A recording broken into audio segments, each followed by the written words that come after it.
Hey, what is going on, everyone? I'm so glad you took your time to spend with me right here today.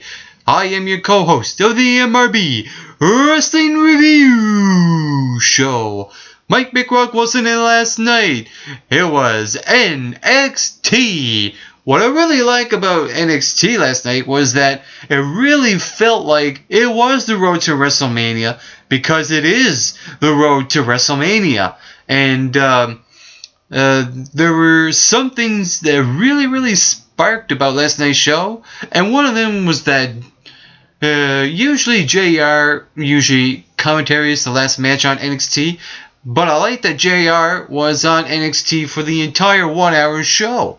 So that was a nice, interesting touch there. And there was a couple of backstage interviews with not only the World Heavyweight Champion, Alberto Del Rio, but also John Cena, just to see those kind of high up the superstars of the WWE on NXT. It's almost like they're not looking down on the microscope because they're not reflecting on anyone who's on the NXT roster. I like that there's talk about Wrestlemania on a program that has lots of good wrestling matches. And then speaking of good wrestling matches, the show kicked off with one. It was for the Divas Championship, where Caitlyn went one-on-one with Natalya. Again, I harp on WWE Monday Night Raw, because usually there's hardly no Divas matches, or there's one where it's only a few minutes long, and they're hardly wrestling. They're usually applying some holds, choke holds, and a couple of big finishers, and a couple of holds. But with NXT, if you pay close attention to detail, there's actually a variety of wrestling moves that these divas are portraying inside the ring. And it was a full-fledged almost 30-minute match for the Divas Championship with a commercial break in between the match, and I like that there was some double stretches, there was hardly any aerial moves, but I like that there was a lot of technical moves in this one-on-one match, and even just to go back at it again and just to see how well those two looked together when they went one-on-one for the Divas Championship was just simply amazing to watch. Also last night, in a one-on-one competition, it was Brodus Clay getting the win over El Local, a luchador on NXT. And I like that Brodus Clay actually showed a little bit more wrestling than what he usually does on Raw or SmackDown, and that he actually moves around for a big guy. And what was really surprising was a jackknife jackknife pin that Brodus Clay got that Brodus Clay used during the match. And I'm like, wow, this is a great match. One-sided, but still. So I like that we saw a little bit more wrestling out of Brodus Clay last night on NXT. And the same goes with El Local. I think even though NXT got to work on him a lot more, I think he will be a luchador that will be on the rise in the future. And then they could elevate him to the WWE. Also last night, even The Shield had their own backstage promo talking about their six-man match upcoming at WrestleMania when they face The Big Show, Randy Orton, and Sheamus.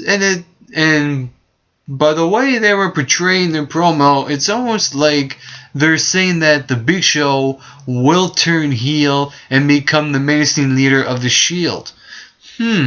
Will this happen? We'll know in just 11 days.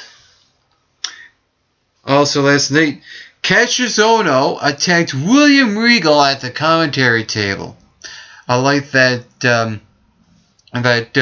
there was talk and something happening between these two, because it really can't be ignored. Even though it is an NXT show about WrestleMania, let's also bring it back to the NXT superstars.